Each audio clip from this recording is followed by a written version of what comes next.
Maestro Educação. Educar para gerar possibilidades. Olá, sou o professor Walter Maestro e esse é mais um podcast da Maestro Educação.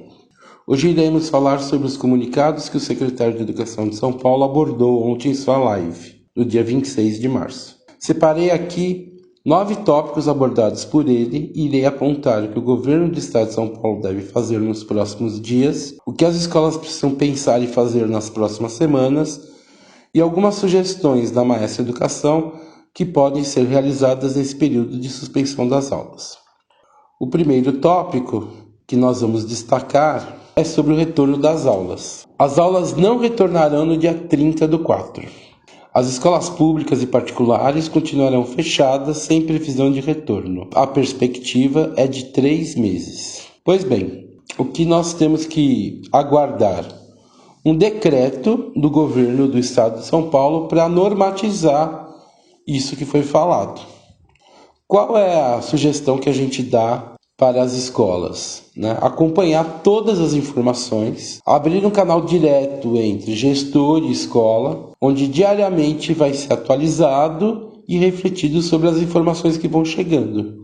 E além disso, o que nós sugerimos que as escolas devem fazer é montar um calendário de atividades para as próximas semanas, levando em consideração que a semana que vem, do dia 30/3 ao dia 3/4, é o momento de criar as atividades e organizar as estratégias de comunicação para as famílias e os estudantes. E aí, no mês de abril, nós temos 4 semanas, um conjunto de atividades para cada semana dessa. A gente deve ter clareza que esse período de férias, contabilizado como férias, não deve ser usado como um momento onde o professor vai construir atividade.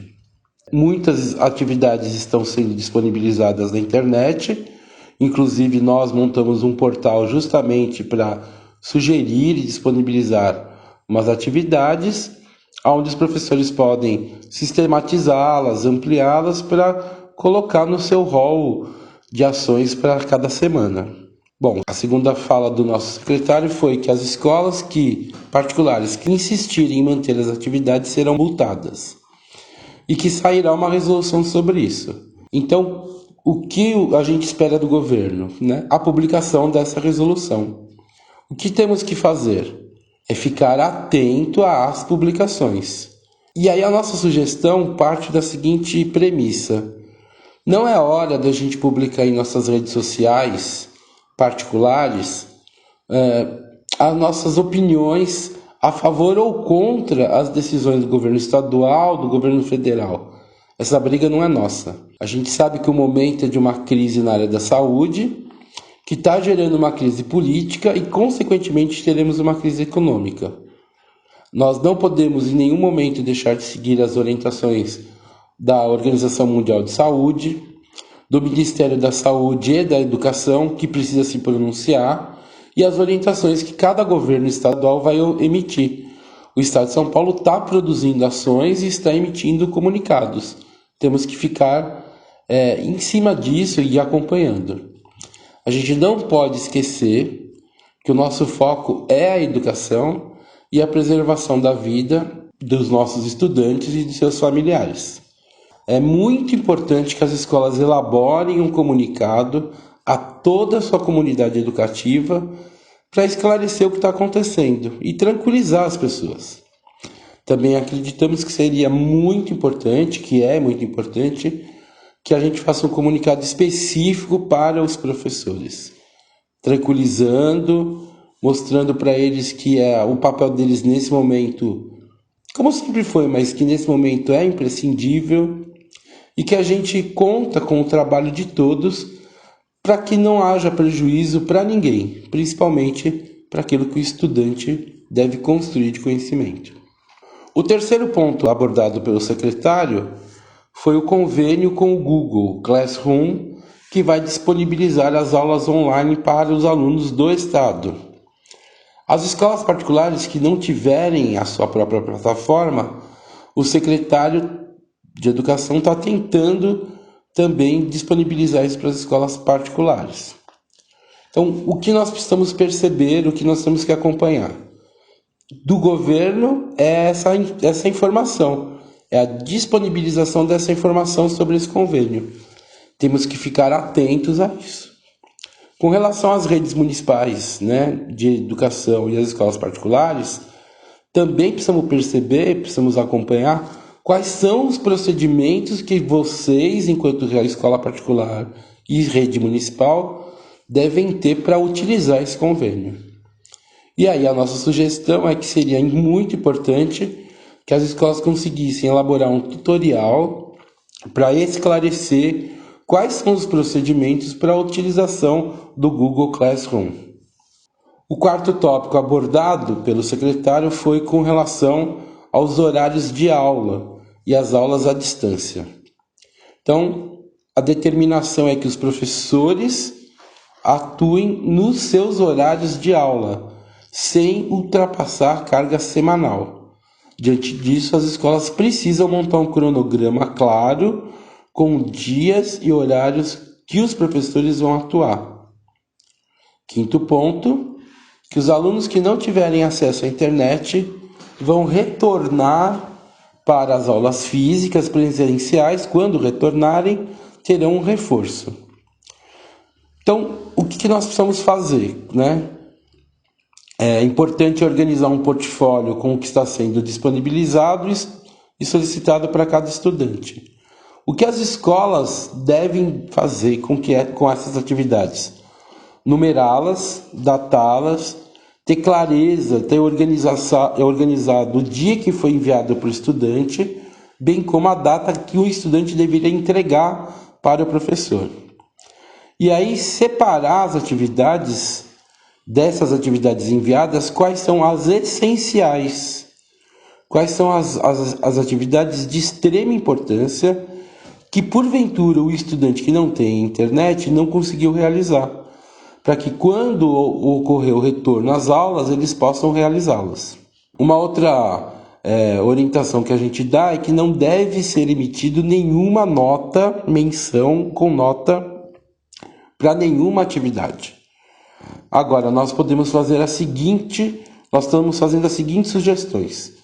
Né? Quando você for corrigir a atividade, acompanhar a atividade, você pode utilizar 3 critérios para mensurar o que foi feito e escrever para eles. Por exemplo, atividade realizada plenamente. Quando o estudante supera o objetivo proposto na atividade. Atividade realizada quando o estudante atingiu o objetivo proposto. E a atividade realizada de maneira parcial quando o estudante não conseguiu atingir o que foi proposto, e aí o professor precisa fazer uma reorientação, uma reorganização do que deve ser feito por esse estudante e dar um novo prazo para ele. Também o secretário de Educação ontem, no ponto 6, deixou claro que as avaliações, né, desse período, as notas que serão emitidas para os estudantes, ainda não serão tratadas agora, isso vai ser definido mais tarde. O 7º ponto é que as escolas técnicas, as escolas integrais e as militares terão as disciplinas básicas via online e as específicas após o seu retorno. Item 8. Os alunos que possuem Bolsa Família, a escola deverá relacioná-los para que a Secretaria de Educação possa, junto ao governo, garantir essa assistência à alimentação. O governo do estado está promovendo uma bolsa alimentação para os estudantes que não estão indo na escola e que se alimentavam da merenda escolar. 9º ponto e último. Existe uma tentativa de manter os 200 dias letivos. Existe uma permissão na LDB que, diante de uma pandemia, a gente termine o ano letivo com menos dias. Nós, da Maestro, não conseguimos ver isso na LDB. O que a gente conseguiu, né, é no artigo 32, no inciso 4, que diz assim: o ensino fundamental será presencial, sendo ensinado à distância, utilizando como complementação da aprendizagem em situações emergenciais.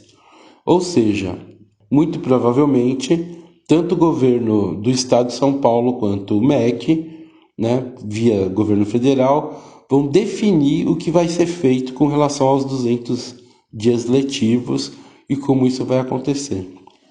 Diante dessas considerações, o que a Maestra Educação acredita é que precisamos estar atentos com as resoluções, com aquilo que vai ser decretado e discutindo, né? A gente pode, de maneira geral, abrir um canal de comunicação para ir externalizando as nossas opiniões e sistematizando reflexões sobre o que está sendo determinado.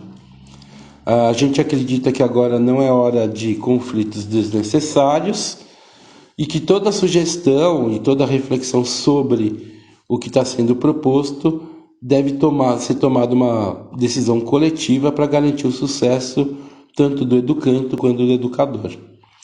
Então, vamos acompanhando os processos, vamos vendo o que está acontecendo e entre em contato com a gente. Muito obrigado. Terminamos agora, então, mais um podcast da Maestra Educação. Podcast Maestra Educação.